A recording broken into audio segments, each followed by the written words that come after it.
Assalamualaikum warahmatullahi wabarakatuh. Perkenalkan, nama saya Sinta Nurhami Cakaplale. Saya dari program studi psikologi kelas B.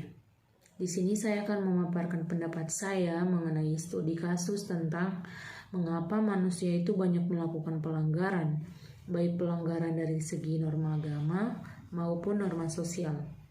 Lalu langkah-langkah apakah yang harus diatasi agar manusia kembali kepada hakikat yang sebenarnya? Tapi perlu kita ketahui bahwa terutama negara Indonesia adalah negara hukum.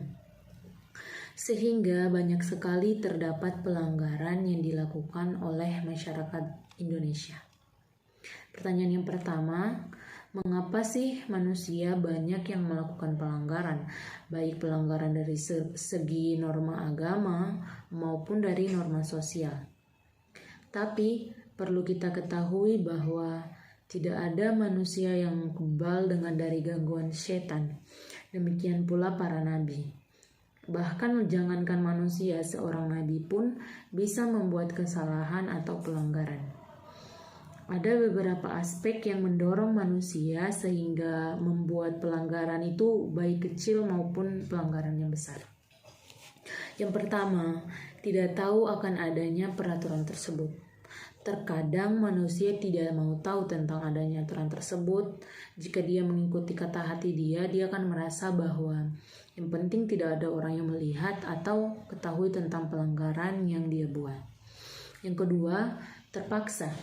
Ada orang yang melanggar hukum karena terpaksa dalam suatu situasi yang tidak bisa diatasi.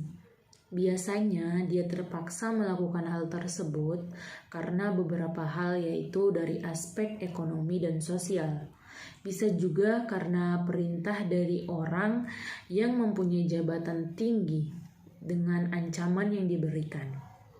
Allah pernah berfirman dalam surat An-Nahl ayat 115. Bismillahirrahmanirrahim.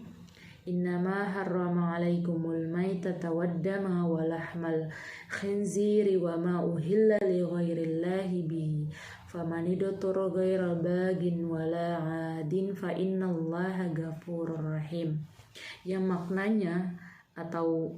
maknanya dalam surah tersebut yaitu, barang siapa yang dalam keadaan darurat atau terpaksa dalam melakukan perbuatan haram selagi tidak menganiaya dan tidak berlebihan, maka sesungguhnya Allah Maha Pengampun dan lagi Maha Penyayang.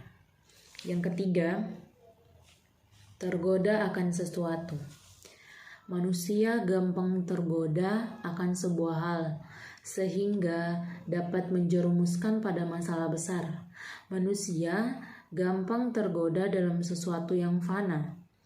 Godaan setan datang dari kanan, kiri, depan, dan belakang manusia. Allah berfirman dalam surat Al-Hijr ayat 3. Bismillahirrahmanirrahim. Qala rabbi bima aghwaytani la uzayyinanna lahum fil ardi wa la ughwiyannahum ajma'in. Yang maknanya, aku akan menjadi mereka, manusia, memandang indah perbuatan maksiat di muka bumi. Dan pasti aku akan menyesatkan mereka semua kecuali hamba-hamba Engkau yang mukhlis. Pertanyaan yang kedua, bagaimanakah cara mengatasi agar manusia kembali kepada hakikat manusia beserta langkah-langkahnya? Ada beberapa langkah ketika manusia menjauhi pelanggaran yang pernah dia buat. Selalu melibatkan Allah dalam setiap urusan yang dia punya. Ketika ingat Allah, yakin dan percaya segala sesuatu yang dia lakukan akan selalu berhasil dan terhindar dari godaan syaitan. Yang kedua, selalu menggunakan akal sehat. Konsep ini praktis namun tidak selalu berjalan sesuai dengan yang diinginkan. Di dalam konteks inilah Al-Quran dengan tegas sekali menyatakan peranan Tuhan yang tidak dapat ada bagi manusia. Jika ingatan kepada Allah dan adanya Allah memberi arti dan tujuan kepada kehidupan, maka tidak adanya Tuhan di dalam kesadaran manusia membuat manusia tidak ada arti di tujuannya. Mengingat Allah menjamin keutuhan pribadi, sebaliknya melupakan Allah menyebabkan fragmentasi eksistensi dalam kehidupan manusia. Manusia adalah satu-satunya makhluk Allah yang memiliki kebebasan untuk mentaati atau mengingkari perintahnya.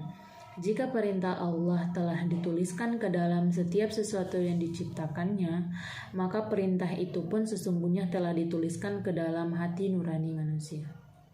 Oleh karena itu, peranan Allah, pertolongannya, dan dukungannya di dalam pelanggaran yang dibuat oleh manusia, secara otomatis keinginannya itu akan terlaksana.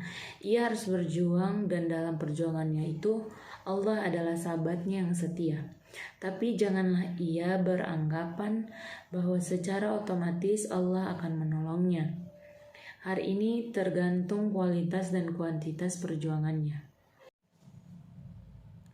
Al-Quran menyampaikan bahwa kelemahan manusia yang paling dasar dan menyebabkan semua dosa besarnya adalah kepicikan dan kesempitan pikiran. Al-Quran secara tidak henti-hentinya menyebutkan kelemahan ini di dalam bentuk-bentuk dan konteks-konteks yang berbeda, baik kesombongan manusia maupun keputusannya adalah akibat dari kepicikan manusia itu sendiri. Sifat manusia yang mementingkan diri sendiri, namun yang akhirnya merugikan dirinya sendiri. Ketamakan yang senantiasa dimilikinya, tingkah laku yang ceroboh serta panik, kurangnya kepercayaan kepada diri sendiri, dan kekhawatiran dan terus-menerus menghantui pada dasarnya adalah akibat dari kesempitan berpikir. Karena kepicikan inilah, manusia mempunyai sifat suka terburu-buru, nafsu, panik, dan tidak mengetahui akibat jangka panjang dari reaksi yang dilakukannya. Kurang lebih itulah sedikit pembahasan atau pendapat saya tentang studi kasus pelanggaran manusia. Kenapa sih manusia melakukan pelanggaran itu sendiri? Kurang dan lebihnya saya mohon maaf. Wabillahi taufiq wal hidayah. Wassalamualaikum warahmatullahi wabarakatuh. Oke, selesai.